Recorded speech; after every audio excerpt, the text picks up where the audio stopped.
খেলা কেমনে বুঝবো? আমার মা আমারে মাদ্রাসায় দেওয়ার সময় বলছিল, ইলিয়াস রে ওয়াদা দিয়ে যা, কোনদিন মাদ্রাসা ছাড়িস না বাবা। তোর কথা শুনে কত বাবাই কাঁদবো।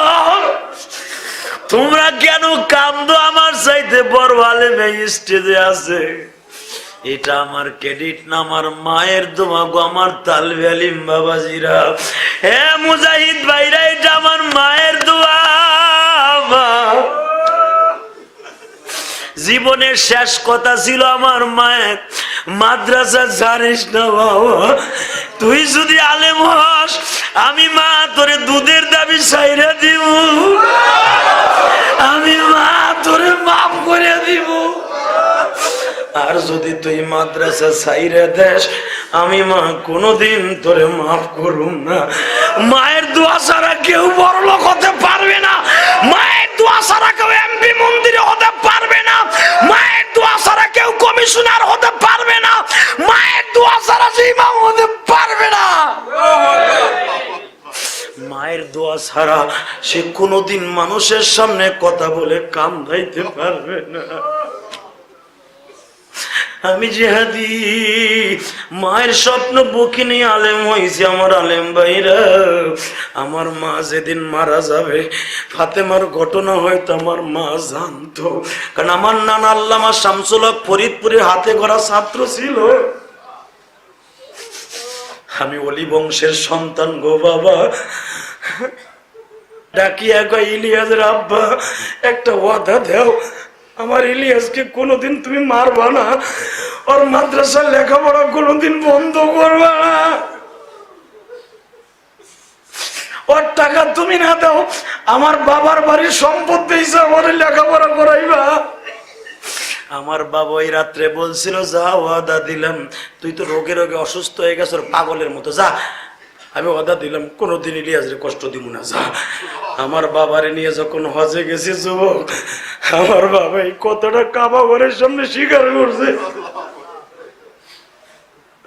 বাবা ইলিয়াস রে, তোর মা ইন্তেকালের আগে আমারে বলে গেছে। আমার বাবারে জড়াই ধরে বলছিলাম, বাবা গো, তোমার হজে আল্লাহ পাক আনছে, দুই বাপ বেটা একসাথে হজে আইছি, আমারে মাফ করার আগে কাবা ঘর ধরে বলো আমার মায়েরে মাফ করে দিছো। কারণ কোন স্বামী তার স্ত্রীরে মাফ না করলে কোনোদিন মহিলা মাফ পাবে না। বিশ্বাস করো ভাই, আমার বাবা কাবারে বুকে নিয়ে বলছে, আল্লাহ আমি ইলিয়াসের মাকে মাফ করে দিছি, মাফ করে দিছি, মাফ করে দিছি।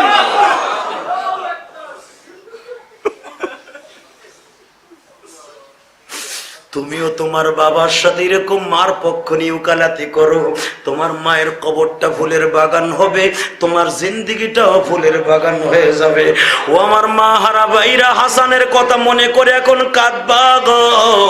8 বছরের হাসান কান্দে আর গো, বাবা গো তোমারই কি অপমান করছে, বাবা আমাকে 2 ভাইরে মাফ করে দাও বাবা, আমরা বুঝতে পারি নাই।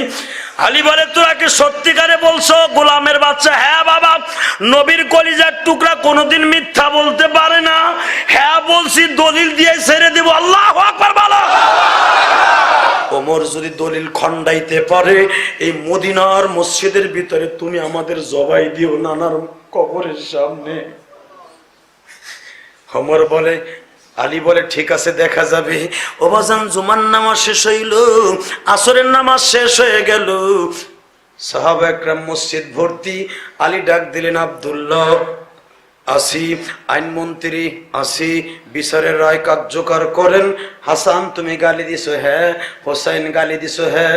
ও আব্দুল্লাহ আপনি আব্বাস, আপনি তো রইসুল মুফাসসির, আপনি রায় দেন, কি আইন হতে পারে, কি বিচার হতে পারে? আব্দুল্লাহ আপনি আব্বাস বলে, আমার রে কাদের বিরুদ্ধে কলম ধরো, কি রায় দিব রে আমার, কাদের বিরুদ্ধে রায় দিব? ওমর বলে, হাসান হোসাইনের বিরুদ্ধে। আব্দুল্লাহ ইবনে আব্বাস বলে, যদি তার নানার কাছ থেকে রায় আনতে পারেন, আমি দিতে রাজি আছি। তা না হলে দুনিয়ায় এমন কোন প্রেসিডেন্ট নাই এই ইমাম হাসান হুসাইনের বিরুদ্ধে কলম ধরে রায় দিতে পারে। এই কথা শুনে ওমর দিলটারে আরো শক্ত করলেন। হাসান, তুমি গালি দিছ? হ্যাঁ। কি বলেছ? গোলামের বাচ্চা গোলাম বলেছি। হুসাইন বলেছে? হ্যাঁ আমি বলেছি। আব্দুল্লাহ ইবনে আব্বাস শুনছেন, সাক্ষী প্রমাণ নিয়ে শুনেছি। বলো আব্দুল্লাহ, কি রায় হতে পারে? হাসান বলে, রায় দেওয়ার আগে একটা কথার উত্তর আগে আপনি দেন, আপনার রায়টা আপনি দেন। আপনি বলেন তো, আপনি আমার আল্লাহর গোলাম কিনা? ওমর মাথা নিচের দিক দিয়ে মাথা নাড়ায় আর কয়, হ্যাঁ আমি আল্লাহর গোলাম। আর একটা রায় দেন তো ওমর, ওই যে আমার নানা ঘুমায় আছে, আমার নানা তো অন্য তো নবীর মতো না, দুনিয়ার সব নবী আসমানে চলে গেছে, আমার নানা ওখানে জিন্দা বসে আছে। তুমি শুধু একবার বলো ওমর, তুমি কি আমার নানার গোলাম না? কুল আতিউল্লাহ ওয়া আতিউর রাসূল। ওমর, এই আয়াত তোমার কাছে আছে না নাই? ওমর মাথা নিচের দিক দিয়ে দিছে। আব্দুল্লাহরে ডাক দিয়া কয়েক কাগজ কলম দুই ভাইয়ের হাতে দে। হাসান, কলম হাতে নাও। নিলাম। মুখের কথা বিশ্বাস করি না, তুমি লেখো আমি তোমার নানার গোলাম। তোমার হাত দিয়ে লেখবা, মুখ দিয়ে বলছো। মসজিদ নববীর হাজার হাজার সাহাবীরা শুনছে, এবার হাত দিয়ে একটু লেখা দাও। এরপরে বিচারের কার্য হবে। হাসান লিখে দিলেন, তুমি আমার আল্লাহর গোলাম, তুমি আমার নানার গোলাম, নানার কারণে মাথা দিয়ে আসছো। লিখে দিয়ে কাগজটা ওমরের হাতে দিলেন। ওমর কাগজটা লেখার উপরে চুমা দিয়া পকেটে কাগজটা ভাঁজ করে একটা দৌড় দিয়ে রওজার কাছে যায় বলে, নবী গো,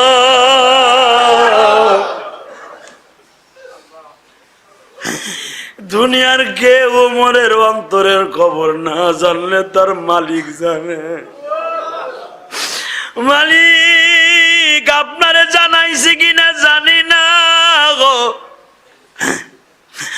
আমার নবী ওমরকে বেহুশ অবস্থায় মাথায় হাত দিয়ে বলে, ওমর রে, আমি নবী এখন শুনলাম আল্লাহর ফরমান তোর অন্তরে কি ছিল, কিন্তু আমার তুই যদি একবার আমার হাসানের দিকে কর নজরে তাকাইতি, আমি বলতাম আল্লাহ আমার কবর ভাঙ্গা দে, আমি আলীকে আলীর সামনে ওমরকে দু টুকরা করে ফেলবো। আল্লাহু আকবার, জোরে বলো।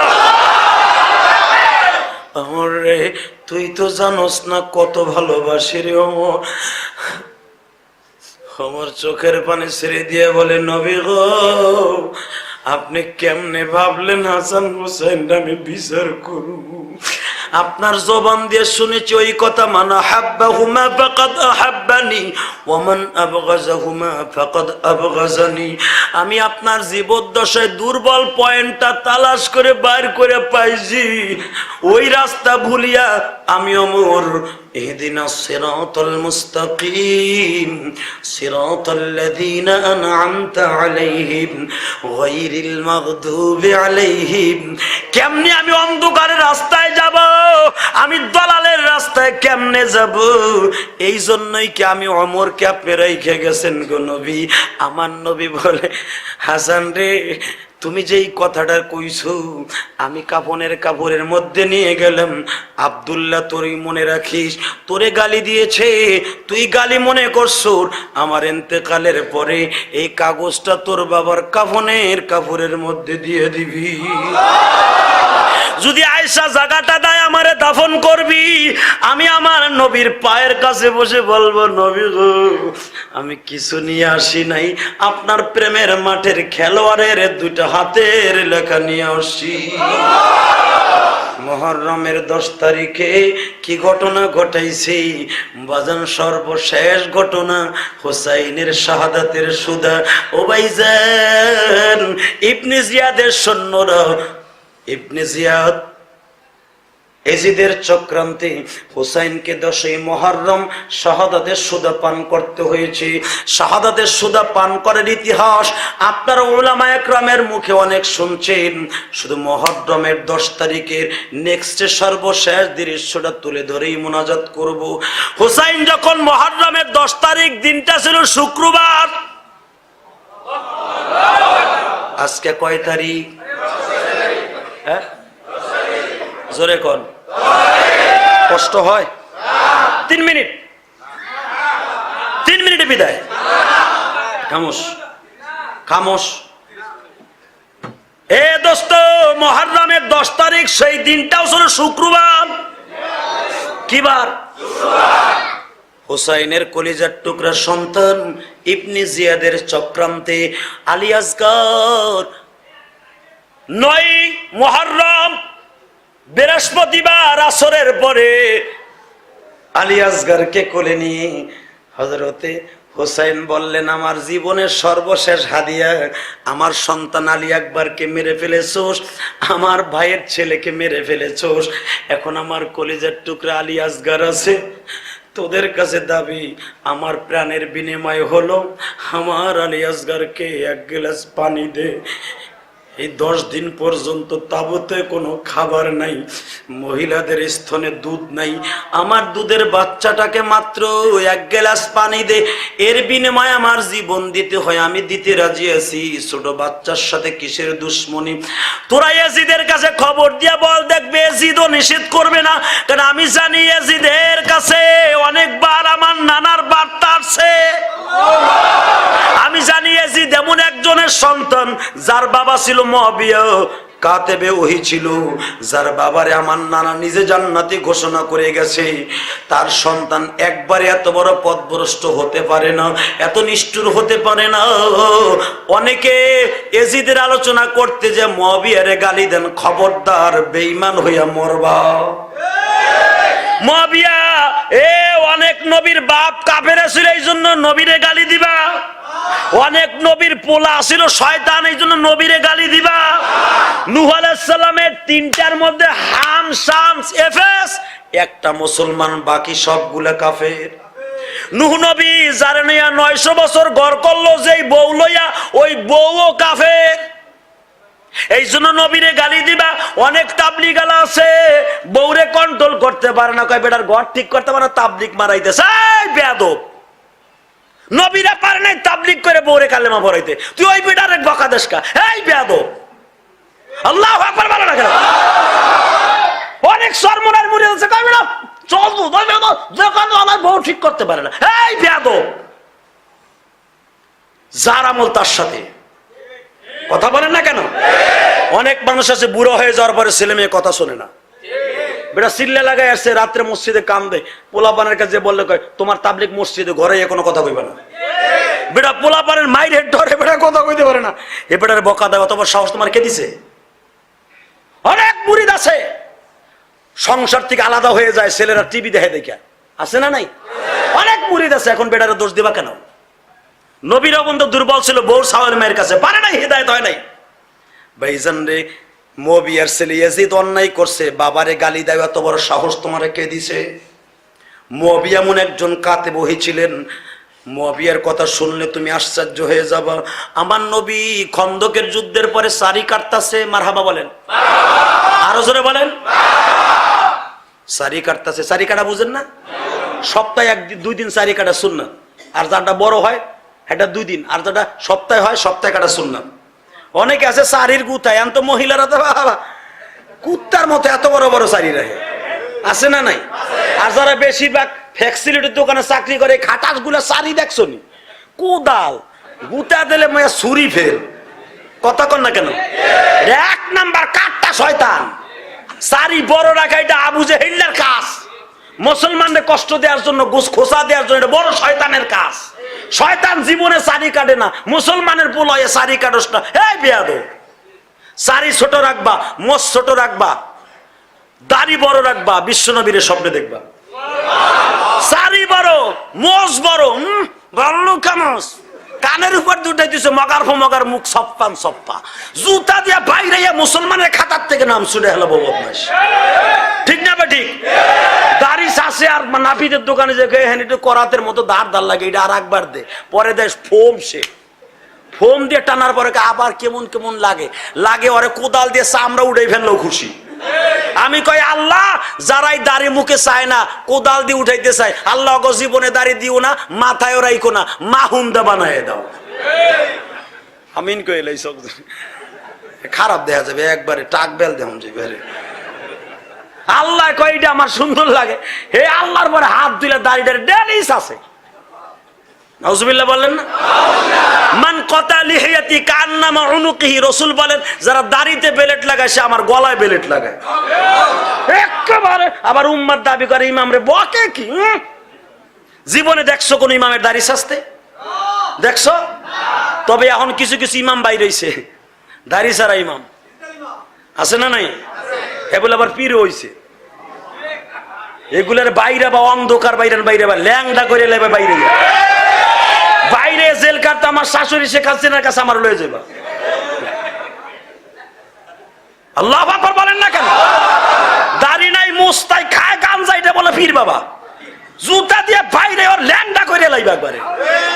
আল্লাহু আকবার বলো। ফেসবুকে দেখছো পাকিস্তানে ইন্ডিয়ার ভিতরে এক জট আলারে কাইটা কুচ্চা হানাফিলা বানা হালাইছে, জট মট কাইটা লগে দাড়ি গুলো চাই চালিয়েছে, কষ্ট লেগে কয় তোর এই দাড়ি আবার নতুন করে জালক রসুল্লাহ খুশি হইব, তোর এই দাড়ির মধ্যে শয়তান ঢুকে গেছে। এটা ঠিক করে নাই, রসুলের দাড়ি কাটা ঠিক না, আল্লাহ মাফ করুক, জোরে কেন আমিন। ও ভাইরা এরকম লোক আছে না, সালার শট পইরা হাতের মধ্যে লাডি লিয়া দোকানের সামনে যে কয় দে, আছে না নাই? দেখবেন একবার বিনে চালানে এখন সবচেয়ে বড় ব্যবসা, বিনে চালার ব্যবসা, পীরের ব্যবসা, আছে না নাই? মহিলা পুরুষ যে হোমান দেহের সেজদা দেয়, মহিলা পুরুষ যে হোমান দেহের কাছে মুড়ি দেয়। এই মেয়া মুড়ি ধরতে হবে কেন? যদি হ্যাঁ হক্কানি পীর থাকে, কোন সাদিকিন, আল্লাহ বলছে সত্যবাদীদের সাথে সম্পর্ক রাখা দুনিয়ার থেকে কোন রকম ভাবে যাইতে পারেন, আল্লাহ সুবহানাহু ওয়া তাআলা ওই ওলির সাথে হয়তো আপনারা হাসর করে দিতে পারে, পারে না? কিন্তু এমন পীর দর্শক যেই পীরে নিজে নামাজ পড়ে না, ওর মুড়ি দেওয়া শয়তানরে দুলাভাই কাও এক নম্বর সমান। কথা বলেন না কেন? আল্লাহ আমাদের মাফ করুক, জোরে কোন আমিন। যারা বন্ডবীরে মুড়ি দিয়েছেন কষ্ট হইব আমি জানি, কিন্তু ভাই পাও ধরি হাতে ধরি পারলে আমার সাইডটা বাড়ি দাও জুতা দিয়ে, তাও রাজি আছি। পায়ে ধরতে করলে আমি রাজি আছি, কিন্তু ভাই বন্ডর মুড়ি দইও না গো ভাই। পায়ে ধরলে যদি ফেরো তারপরও ধরতে রাজি আছি, কিন্তু বন্ডর মুড়ি দই ইমান আমল সব শেষ করে দিও না। আল্লাহ মাফ করুক, জোরে কোন আমিন। এখন বলবেন আপনি কোন পীরের মুরিদ? আমি বিশ্বাস করেন আমি মুরিদ হইছে অনেক পীরের মুরিদ, আমার পীর প্রায় 1 ডজন। তবে হক্কানি পীর যারা আছে আমি তাদেরকে ভালোবাসি। হক্কানি পীরের ভিতরে 1 নাম্বার আমার কাছে পছন্দ হয়েছে সরমনাই। যদি কোন সরমনের দালালি করেন, আমার জিন্দিগিতে আল্লাহর ঘরে বসে কইছে, আল্লাহর কসম আমি কোনোদিন সরমনাই যাইনি। এই নেব এই মিথ্যা কথা কয়, মসজিদে ছাদ ভেঙে পড়বো না মিয়া, আল্লাহর কসম আমি জীবনে সরমনায় যাই নাই। তাহলে সরমনের এত সাপোর্ট করেন কেন? এমপিতে খারাপেন, ও জীবনও করবেন। কিন্তু একটা কথা বলি, যেটা হক যদি না বলি জিব্বা আল্লাহ আমাকে কেটে দিবেন। কথা বলেন না কেন? আজকে মনে রাখবেন, হক্কানি পীরের কাছে না যাইয়া যেখানে সুবিধাবাদী জিন্দাবাদ, যার কাছে গেলে নামাজ লাগে না, রোজা লাগে না, খাওয়া যায় গা বা, ওর কাছে যাই এই মানে মধ্যে বা সব শেষ করে। কথা কর না কেন? আল্লাহ আমাদের মাফ করুক, জোরে কেন আমিন। সব সাহাবীরা কিন্তু নবীর জানাজায় অংশগ্রহণ করছে, বেলাল করে নাই। সব সাহাবীরা নবীর 2 দিন পরে দাফন হয়েছে, সবাই নবীর দাফন করিয়ে মদিনার থেকে চলে গেছে, কিন্তু বেলাল দাফনে ছিল না। বেলাল নবীর মৃত্যুর কথা শুনে গাঠটি বুসকা মাথায় লইয়া বলে, ও আবু বকর, যেই মদিনায় আমার ইমাম নাই, ওই মদিনায় আর মুয়াজ্জিনেরও দরকার নাই। বেলালে পাগল হইস না ভাই, নবী চইলা গেছে, তুই যাস না। হে হাজি সাহেবরা, যখন মদিনার থেকে আসি গাড়িটা কিন্তু বেলালের মসজিদের কাছ দিয়ে আসে। কেন বেলাল মসজিদের পাশ দিয়ে গাড়িটা ঘুরে জানুনি? মদিনায় ঢোকার সময় বেলালের মসজিদটা আগে দেখতে হয়। নবীর রওজা সোজাই বেলালের মসজিদটা। বেলাল নবীর ইন্তেকালের পরে গাড়িটা মাথায় নিয়ে মসজিদে বেলাল থেকে নবীর রওজা পৌনে 1 কিলোমিটার। ওইখানে যাইয়া বেলাল কাম দেয়ার কয়, নবী গো আপনি আমার রাইখে কার কাছে গেলেন? আমি বেলাল আপনার কবর দেখে সহ্য করতে পারব না। আমি জোহরের আজান দিতে রাজি নয় গো। আমি জোহর পর্যন্ত থাকলে সবাই আমারে ধাক্কায় আজান দিতে বলবো।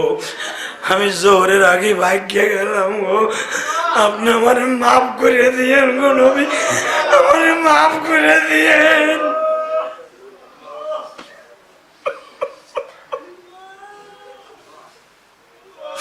দেখো তো ভাই, বেলালের কথা শুনে বেলালের মধ্যে একটু প্রেমের মাঠে নামতে পারো কিনা?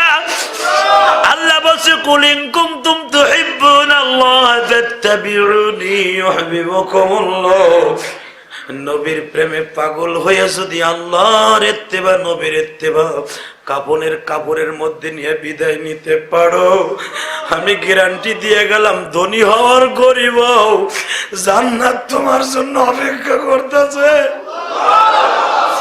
জান্নাতের মেয়েগুলাকে সাজানো হচ্ছে। বাজান এখন দেখো তো নবীর ইশকের আগুন দিয়ে কলিজার চর্বিটা ছুটাইতে পারো কিনা? হে মুসলমান, মুরগি পুড়িয়া চর্বি পড়ার পরে তারে আল্লাহ স্বাদ বানায়। কাঁচা মুরগি যেরকম স্বাদ লাগে না, এই কলব গুনাহ লইয়া মওলার ইবাদত স্বাদ লাগে না। এই গুনাহের চর্বিটা নবীর ইশকের আগুন দিয়া জ্বালাইয়া পুরাইয়া চোখ দিয়া বাইর করে দাও।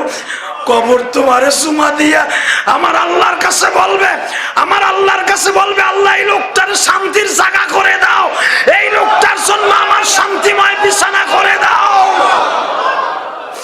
সরমনের মাঠে কেন পাগল গুলা লাফায় রে?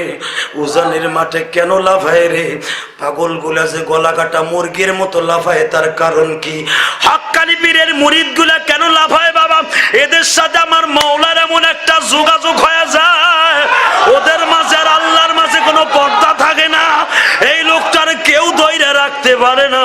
এই লোকটা চিল্লে আর কয়, মাওলা রে, যেই চোখ দিয়ে দুনিয়ার সব দেখলাম, তোমারে দেখতে পারি না। এই চোখ আমি রাখতে চাই না। যেই গাল ভরা দাঁত লইয়া নবীরে দেখতে পারবো না, আমি ওয়াইজ করে নিয়ে এই দাঁত রাখতে চাই না।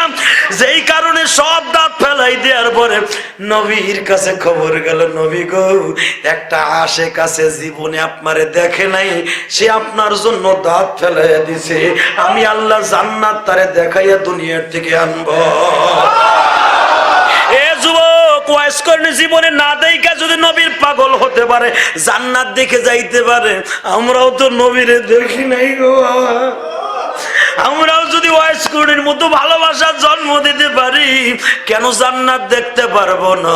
আসো না ভাই, প্রেমের আগুন দিয়া কলিজার মধ্যে একটা আঘাত করি।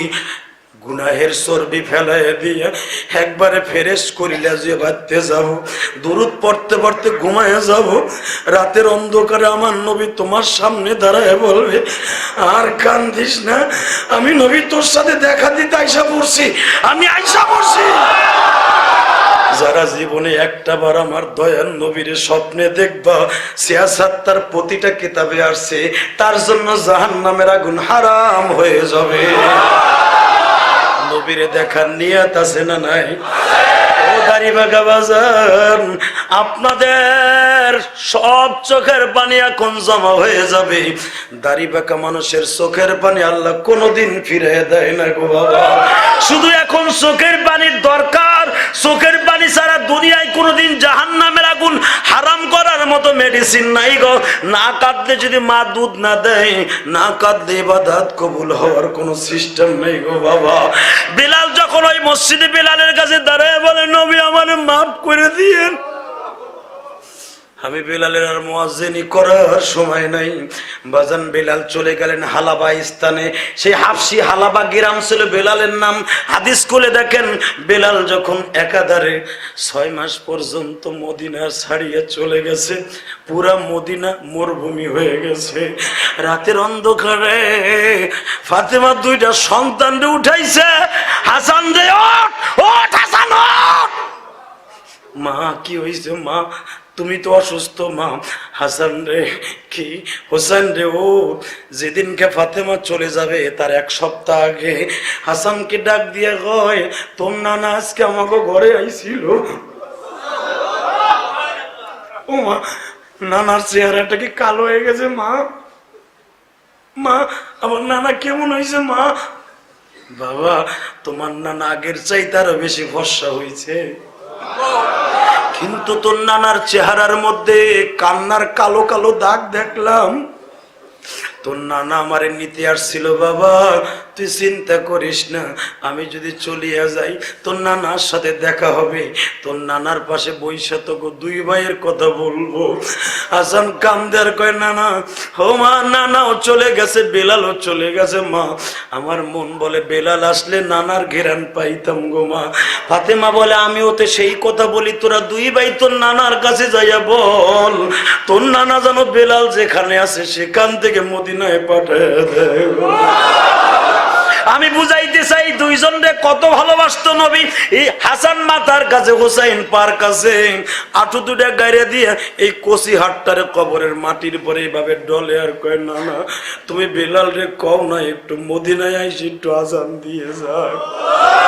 মাই কইছি একটু আজান দিতে কও। আমার নবী ওই রাত্রি তাদের রিকোয়েস্ট এমন ভাবে রাখলেন, স্বপ্নের ভিতরে বেলাল রে ডাক দেখা, বেলাল ওঠ, বেলাল ওঠ। আমার হাসান হুসাইন রাতের অন্ধকারে আমার কাছে কান্দে।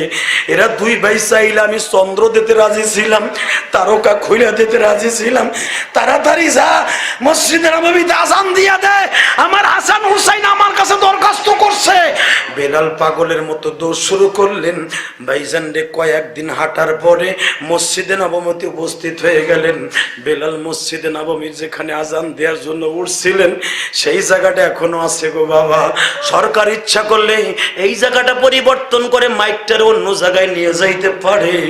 কাবা ঘরের মধ্যে আজান দেয় আবু সুফিয়ানের বাড়ির পিছনে।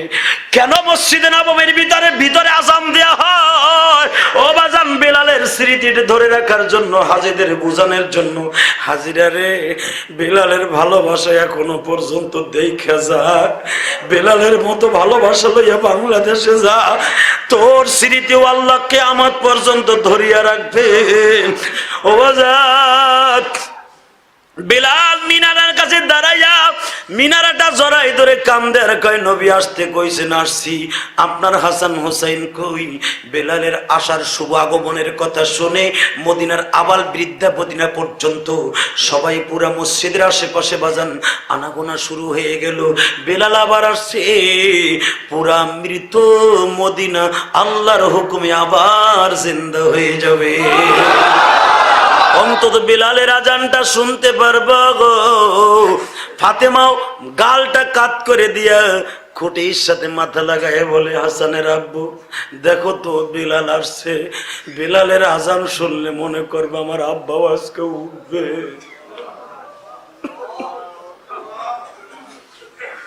হাসান রে দৌড় মাইরা ক আজান দিতে। হাসান দৌড়ে যে ছোট্ট কচি হাত দিয়ে বেলালের হাত ধরে টানে আর কয়, বেলাল ভাই একটু কানে আঙ্গুল দিয়ে আজান দেও না। বেলাল বলে, হাসান রে, দুনিয়ার সবাই রিকোয়েস্ট যদি আমি প্রত্যাখ্যান করি তোমাদেরটা পারুম না। তোমাদের কণ্ঠের ডাকের কারণে আমি এত কষ্ট করে আসছি, বলো কি করতে হবে? বেলাল ভাই একটু ওইটা আজান দাও, দেখি তুমি কেমনে আজান দাও। বিলাল বলে একটা শর্তে আজান দেব, তোমাদের ডাক শুনি আমি আসি। তাহলে তোমাদের ডাক অনেক ভয়ঙ্কর। আমি আজান দিব, তোমরা তোমার নানারে কবরের থেকে ডাক দিবা। তোমার নানা যদি এসে ইমামতি করে, আমি মুয়াজ্জিন আজান দেব, তোমার নানা না উঠলে আমি দিব না। হাসান বলে, বিলাল ভাই তুমি ওঠো না, পরে নানারে আনবো। আপনারা সকলে জানেন উলামায়ে ইকরাম, বেলাল যখন আজান দেওয়ার জন্য উঠছে, বেলালের সিস্টেম ছিল বাম হাত দিয়ে কানে আঙ্গুল দিত, ডাইন হাত দিয়ে এইভাবে দেখায় দিত, আশহাদু আন্না মুহাম্মাদার রাসূলুল্লাহ।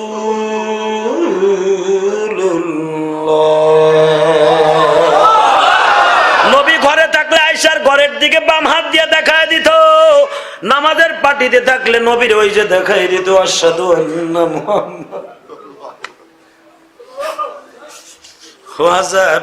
আমি আজানের সময় তোমার নানারে আঙ্গুল দিয়ে দেখায় দিতাম, আজকে তোমার নানা নাই, কারে দেখায় দিব? যাও তোমার নানারে ডাক দাও। বেলাল যখন আশহাদু আন্না মুহাম্মাদুর রাসূলুল্লাহ বলছে, আর বেলাল কথা বলতে পারে না বাবা, মিনারার থেকে গড়াইয়া পড়ে গেছে।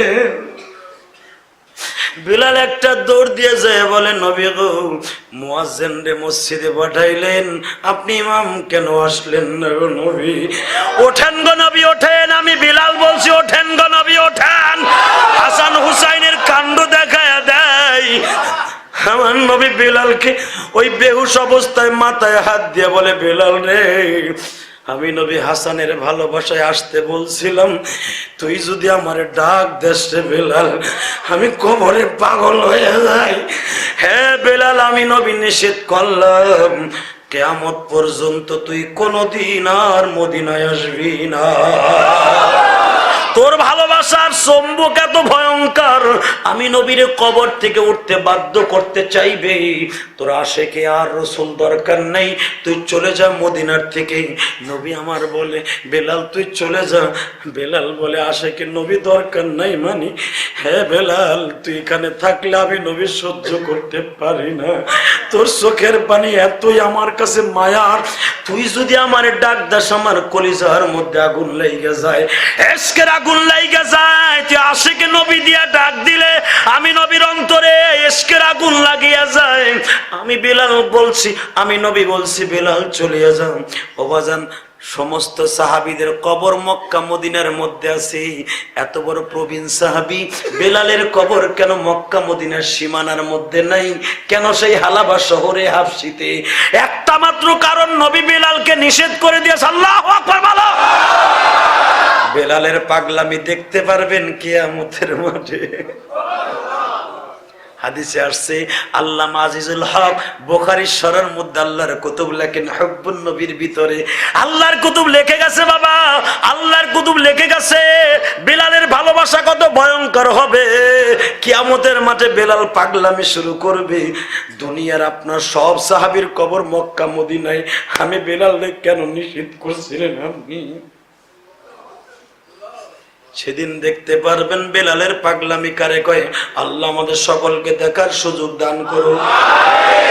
এ ওমর, এই দুই ভাইয়ের ভালোবাসা যারা পাবে, আমি নবীর ভালোবাসা পাবে। মান আহাব্বাহুমা ফাকাদ আহাব্বানি ওয়া মান আবগাযাহুমা ফাকাদ আবগাযানি। ওমর অপেক্ষায় আছে, ভালোবাসা কবে আমি পাবো। ভাইজান রে, বিশ্বনবী চলে গেলেন।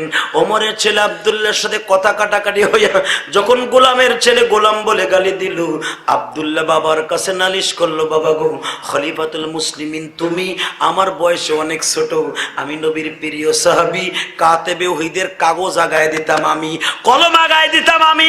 কাতেবে ওহীরা যেখানে বসে কোরআন লিখতো, আমি তাদের কালি আগায় দিতাম, কালি গুলায় দিতাম। ও বাবা, নবী আমারে কত ভালোবাসতো, কাতেবে ওহীদের হেল্পকারী বলা হইতো। আজকে আমারে গোলামের বাচ্চা গোলাম বলে গালি দিছে। ওমর করা মেজাজে বলে, লোকটাকে, মেনটাকে, হাসান হোসেন। ওমর মাথা নিচের দিকে দিয়ে 10 মিনিট নিচের দিকে দিয়ে বলে, বিচার চাও? হ্যাঁ বিচার চাই। বিচার চাও? হ। কি বিচার? উপযুক্ত বিচার। উপযুক্ত বিচার যদি করতে হয়, মদিনার মসজিদের ভিতরে সবাইরে ডাক দাও, বিচারটা হবে শুক্রবার আসরের নামাজের পরে। ভাইজান সবাই যখন উপস্থিত হয়ে গেল, মদিনার মুনাফিকেরা উস্কানি শুরু করলো। দেখছো মন্ত্রীকে ভিতরে মন্ত্রী লাগালাগি শুরু হয়ে গেছে, একজনের সাথে আর একজন লাগছে। আইন মন্ত্রীর পোলা গালি দিছে, প্রধানমন্ত্রী তাদের বিচার করার জন্য রেডি হয়ে গেছে। ভাইজান রে কথাটা আরো দীর্ঘায়িত করে দেই। হযরত ওসমান গনি রাতের অন্ধকারে যাইয়া ওমরের বাসায় যে কয়, ওমর রে, আমি জানি তুমি আশিকি রাসূল, তুমি জানো হাসান হোসেন রে নবী কত ভালোবাসতো। ওমর, তুমি হাসান হোসেন রে যেই কষ্ট দিবা তার চাইতে 50 গুণ কষ্ট আমারে দাও, তবু তাদেরকে দিও না। ওমর বলে, সুযোগ সব সময় আসে না, অনেক দিন ধরে সুযোগ খুঁজতাছি। ওসমান গনি কাঁদতে কাঁদতে ঘরের থেকে বের হয়ে গেল। আল্লাহু আকবার বলো।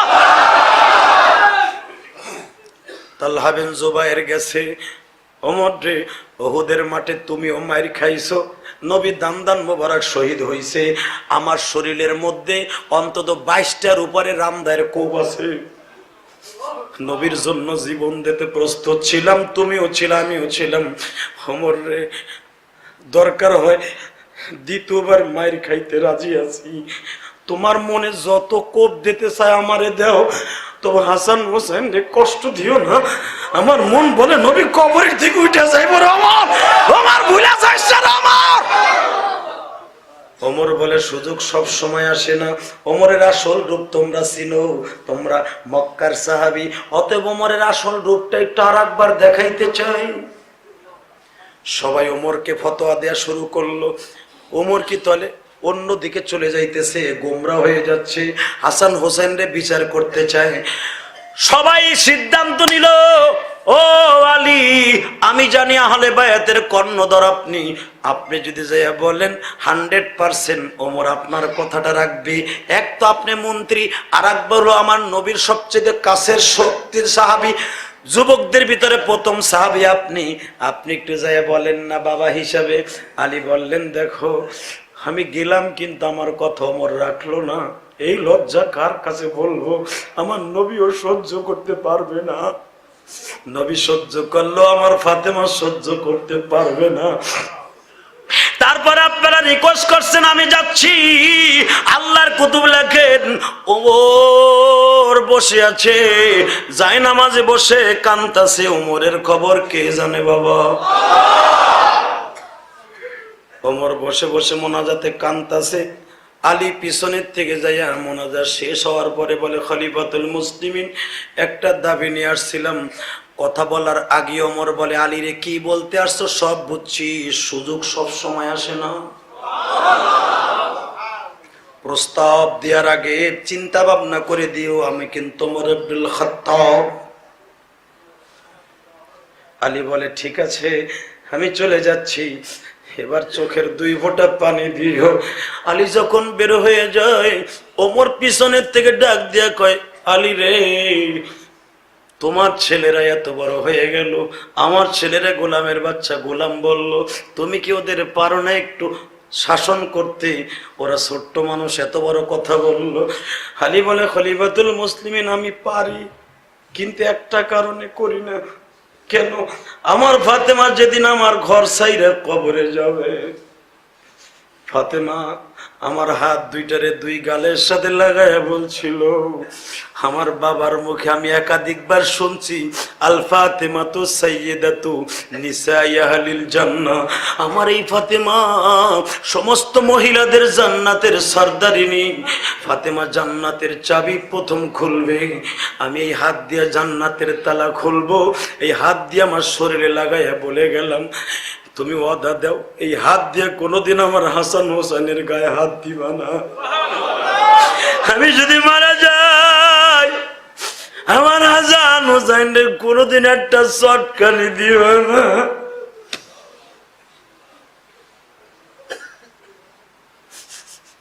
ভাইজান রে।